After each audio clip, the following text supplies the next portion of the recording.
Good evening and thanks for joining us on the Week in Review. I'm Nick Blumberg.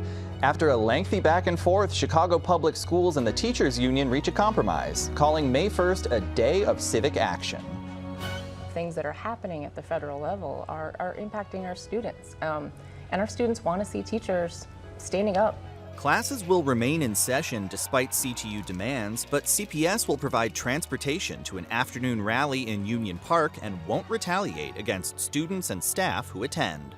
Tyrants and those who wage wars really do harm to the common good. Those teachings go back many years. Local religious leaders and beyond slam President Donald Trump's attacks on Pope Leo. Despite the efforts of corporate lobbyists, as leaders in Chicago, we are not backing down from our commitments to workers in our city. City Council fails to override Mayor Brandon Johnson's veto of a measure that would roll back the phase-out of tipped minimum wage. Meantime, an appeals court orders the release of 2 members of the so-called ComEd 4 allegedly caught up in former House Speaker Michael Madigan's corruption scheme. Republican candidate for governor Darren Bailey says he's moved into an apartment in Chicago as he tries to woo voters.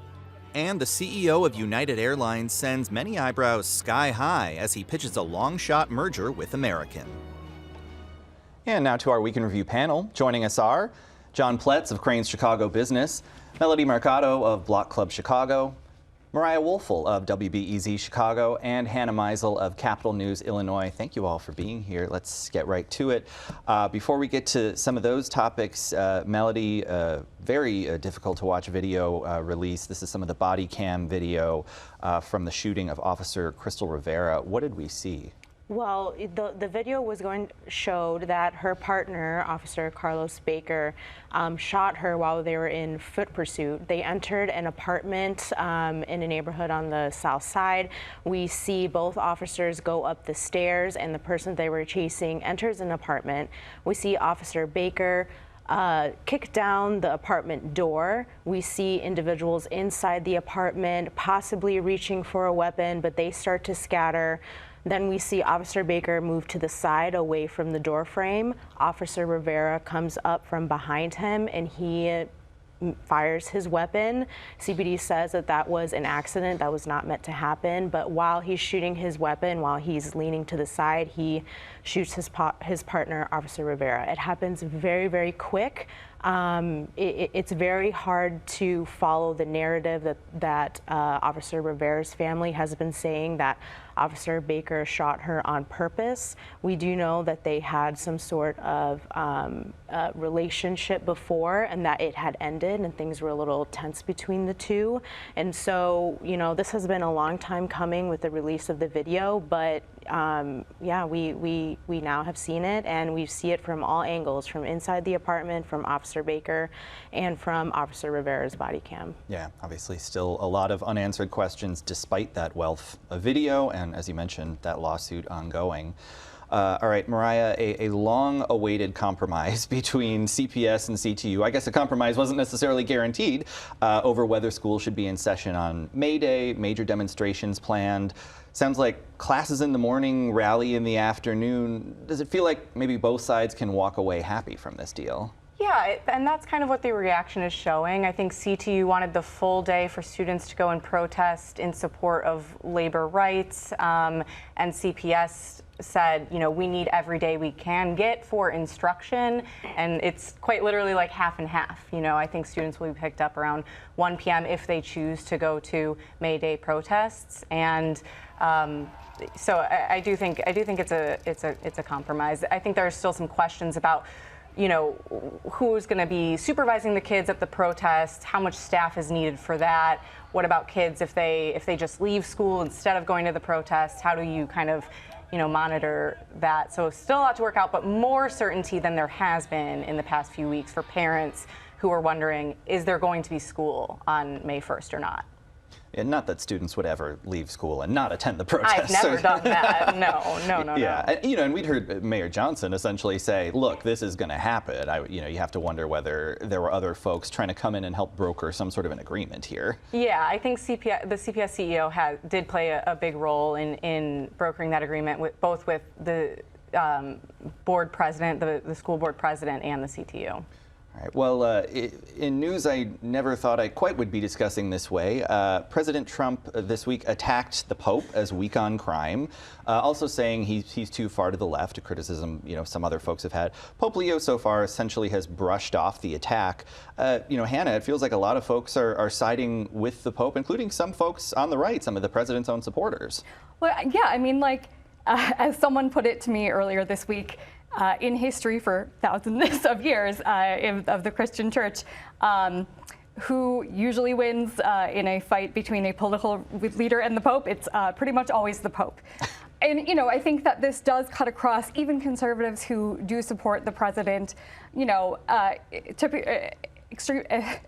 especially if they're Catholic, they have this is their bridge too far. This is their third rail, attacking the Pope. We saw Vice President J.D. Vance, who is a new-ish Catholic convert, tell the Pope that he should be careful when he's preaching about the gospel.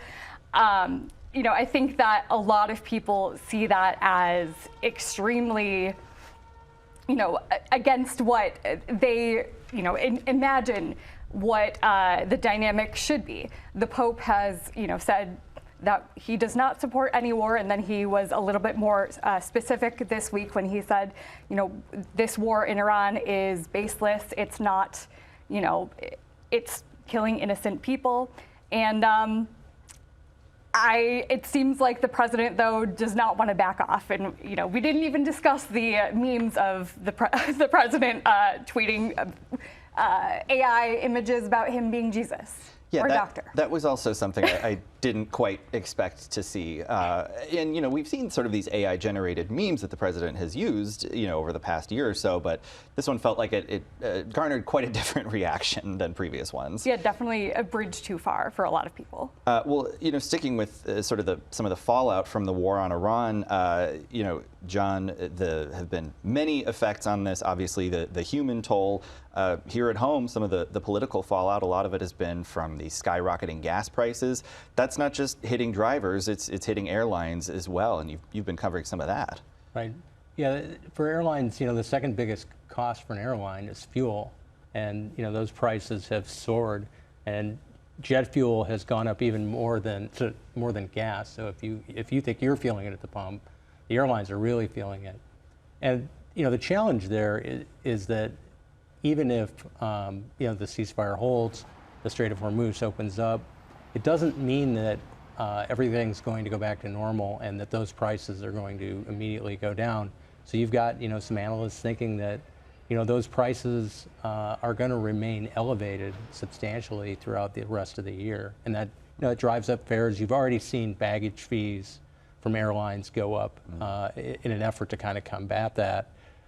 So the cost of travel is going to go up, and things like the bag fees may not come down. Yeah, and of course, go up heading into the busiest, busy travel season. Well, sticking with air travel, we heard United CEO Scott Currie floating the idea of his airline merging with American. Some news this afternoon about what American thinks about the whole thing. Right. American says no thanks. They're not interested in. They're not having discussions or interested in a merger with United. And one of the things they cite is the question everybody had about this deal is antitrust concerns, competition concerns, and how that plays out for consumers. Yeah, I mean, how about that? If you're the average air traveler, I think a lot of people are already very frustrated by the fewer and fewer options. So it just seemed like this was something that would be a really tough sell for folks. Yeah, it's my understanding that one of the effects may be reduced airline options for people. And Chicago is a major hub for both American and United. We're maybe a bit spoiled in that way. We have plenty of options when it comes to travel, and I think that would be an effect for consumers directly. Yeah, not something they'd be eager to see necessarily. All right, Hannah, the 7th Circuit Court of Appeals, they ordered the release of former ComEd CEO Ann Pramaggiore, longtime political operative Michael McLean. They were sort of convicted in this Michael Madigan et al. Investigation.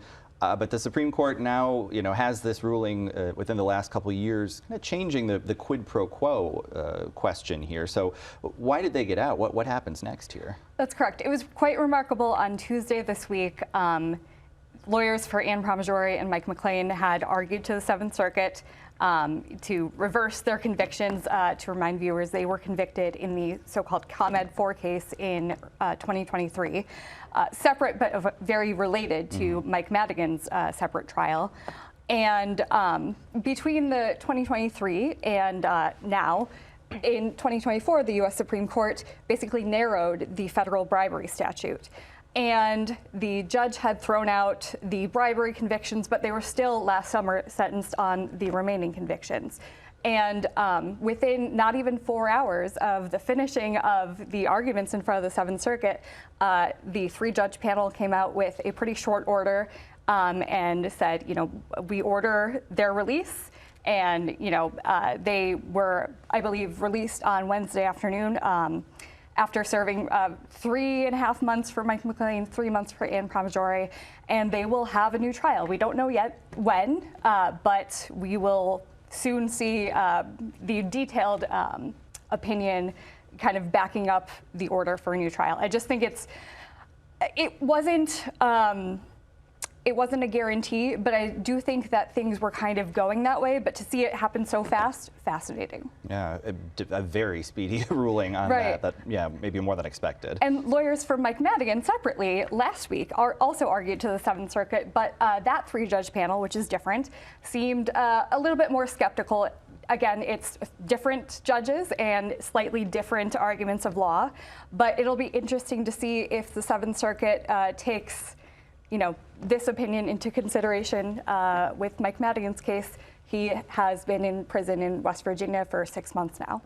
Yeah, even if this is something following the law, you have to imagine a lot of Illinoisans not necessarily happy to see this.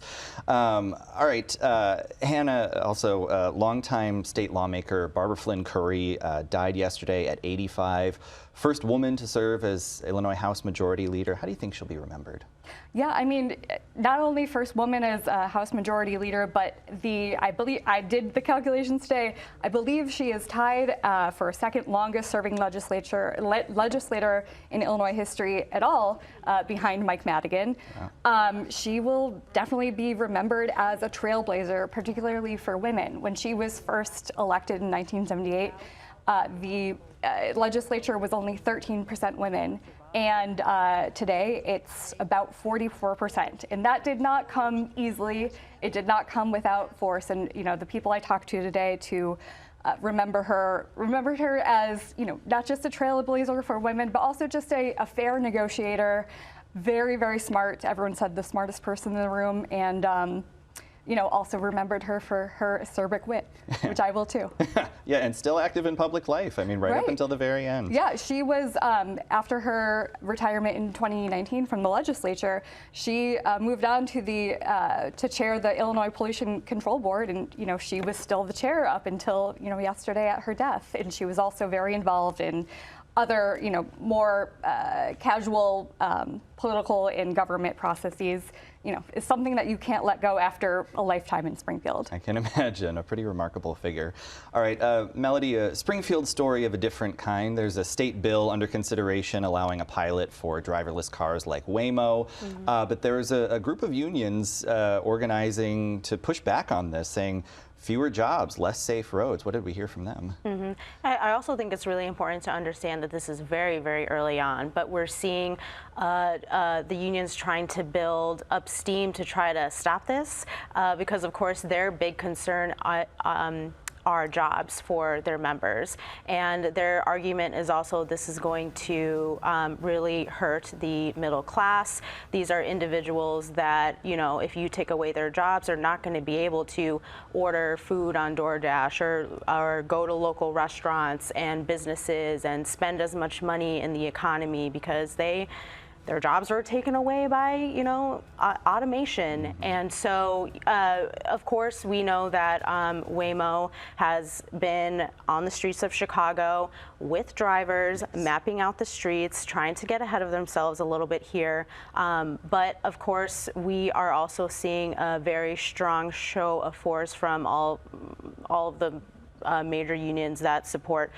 transportation, really try to step in here to protect those jobs. You have to imagine, too, some of this is informed by the way that Uber and Lyft, when they were first getting started, just kind of barreled into a lot of different municipalities and were doing more of a, ask forgiveness rather than permission. So perhaps there are some lessons learned there that they need to get out ahead of this.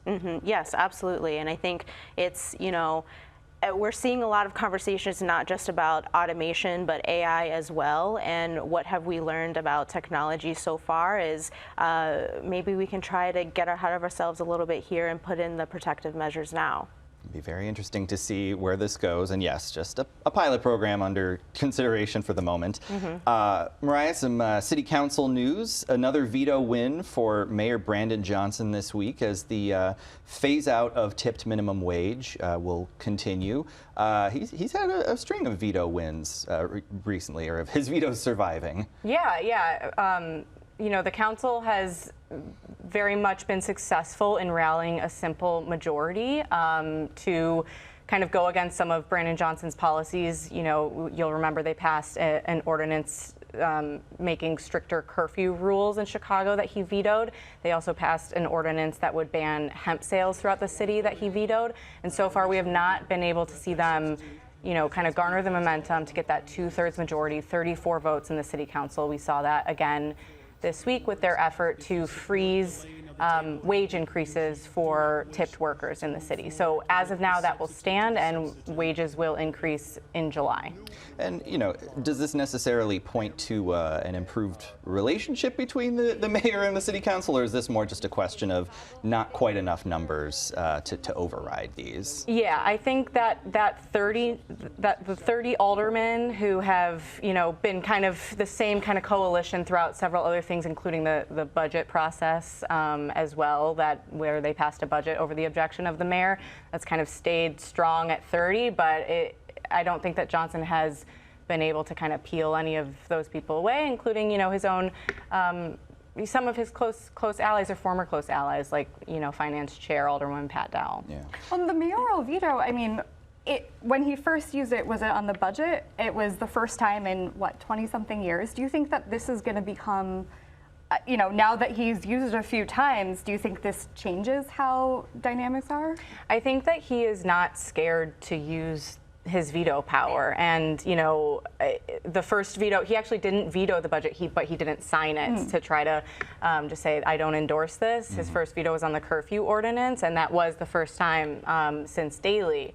But you've seen vetoes be used very sparingly throughout Chicago's modern history, especially Mayor Harold Washington, the city's first black mayor, issued tons of vetoes. So, yeah, I mean, I think it does change dynamics a little bit, because I don't think that, I think now that he's not scared to use his veto power, he's ripped that Band-Aid off, he's gotten the headlines that he's going to do this, maybe he's not necessarily as concerned with peeling some of those alders away, as long as he can keep them at 30 instead of 34. Interesting, yeah. I think that just shows that his administration has also gotten better at wheeling and dealing behind closed doors. The curfew ordinance was by Alderman Hopkins. He really sprung that movement, got it passed, it was vetoed. He tried to come again, but the folks in the mayor's office were able to really negotiate very hard on that, and worked with Alderman Hopkins to, quite frankly, put forth something that was extremely watered down from what he originally wanted. So I think we're seeing negotiating just getting a little better within the mayor's office as well. Yeah, folks starting to get their sea legs underneath them. John, the Cook County State's Attorney this week's been touting its task force aggressively prosecuting crime on the CTA. The RTA is earmarking its first tranche of new state funding also towards safety measures, CTA, Metro, PACE. Does it seem like things are sort of moving in a positive direction? Because transit safety has been such a hot topic in the last several years. Yeah, it's a major focus of the transit overhaul. It's also been a focus of the Trump administration and their issues. So it's one more example of the attention being paid on that. Because if you talk to riders, that really is at the top of the list. Yeah, and these sort of widespread negative perceptions in recent years, Melody, how tough is it, thinking of the rider perspective, to change the way people see this issue, even when things are trending in the right way? I think it's extremely difficult. I'm a blue line user, a red line user, brown line, green and pink. Wow. To get around the Brag city. about it. To get around in my beat of downtown West Loop. I live in Sure. Humboldt Park, so I ride a lot of the different L lines, and my experience has been dramatically different on every single one of them. I can tell you, the green line and pink line for me, smokers are the biggest thing. Blue line, I really haven't had many issues on the blue line, mostly positive. The red line, I have experiences of slight harassment on the red line, so I have a negative perception of the red line. All of this is post-pandemic. So I feel like it's very individualistic depending on who you're talking to, and that's just me. I'm just one person, and I know many other people that have similar experiences to me. Again, very dependent on what line that you're riding. Yeah, absolutely. And what time of day and who else is on there? There's a lot of factors go into it. All right, Hannah, Republican gubernatorial candidate Darren Bailey, he's one of our neighbors now. He's moved into Chicago. What do we know about sort of how long he'll be here, what he hopes to accomplish? Well, so if you remember back to 2022 when he was the Republican gubernatorial candidate, then he called Chicago a hellhole. He also, he alienated himself from anything having to do with the city. I remember one particular press conference after the Highland Park July 4th shooting, when he referred to a imaginary neighborhood called Edgefield Park. That does not exist, of course. You kind of get it, though. Yeah, it's got a lot of the right combinations. Yeah. But I do. It seems like he has learned his lesson, in this way, and he wants to ingratiate himself with the city, and kind of because the demographics of the state and voters within the state. He cannot win. He can't even get close to winning anything close to 50% without the city and, of course, the suburbs, which have turned very blue within the last 10 years. And does this sort of come hand in hand with his efforts also to distance himself from President Trump this election as well? I mean, I think he got like 15% of the vote in Chicago last round, so he's got a lot of ground to make up, and I feel like that's in the same Right. He called himself this week with an interview with Politico. He said that he's not MAGA, but I think MAGA is maybe in the eye of the beholder, and I think a lot of people would not take him at his word on that. Yeah. All right, John, a lot of conversation about the rapid proliferation of data centers in Illinois as well as many other states. You've been doing some reporting on how people feel about regulating those centers. What did you find? Well, there was a poll done by a group of legislators and some environmental groups that are pushing legislation to basically get the data centers to pay more of their fair share on power. And not surprisingly, it was about 2/3 of the voters who were asked said they'd support that. But it's a reflection of the fact that electricity prices are going up, and you've got consumers who are pointing to data centers, and you saw this with Governor Pritzker earlier in the week. He joined some other governors in the region that includes Illinois, in asking that grid to make sure that data centers are paying more. Yeah, and it seems like there's a lot of momentum on this from legislators because, as you say, they understand that this is an issue that, even if it's not a one-to-one, right, that their voters are very concerned about. Yeah, it's a real pain point. It's a real pocketbook issue, and consumers have 2 or 3 years ago, most of them wouldn't have known about data centers or ever talked about it, and now they very much are. Yep. Well, that might be a pain point for consumers. No pain points at this table. You four are great, but we are out of time. So our thanks to John Pletz, Melody Mercado, Mariah Wolfel and Hannah Meisel. We're back to wrap things up right after this. Tonight's presentation of Week in Review is made possible in part by Ann and Rich Carr, BNSF Railway, and Francine and Dr. Anthony Brown.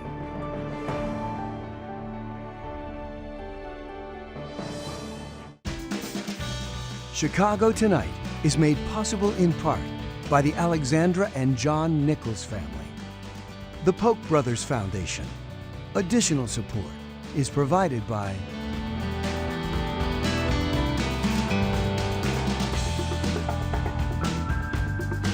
And that's our show for this Friday night. Sign up for our free email newsletter, Urban Nature, to stay up to date on environmental news, information on local wildlife, and much more. That's at WTTW.com/newsletter. Now, for all of us here at the Week in Review, I'm Nick Blumberg. Thank you for watching. Stay healthy, stay safe, and stay informed. Have a great weekend.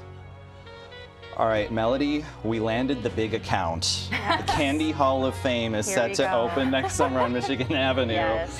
I mean, this kind of feels like reports of the of Michigan Avenue's demise were a little exaggerated. Yeah, I would like to say that we at Block Club were very optimistic about the Mag Mile comeback, and we've seen lots of really great retail come to the space, like the Candy Hall of Fame, which is taking up just 60,000 square feet of vacant retail that's been vacant for years. Wow. They're going to have it, of course, it's going to incorporate all of the city's relations to candy, which runs very, very deep in the history of Chicago.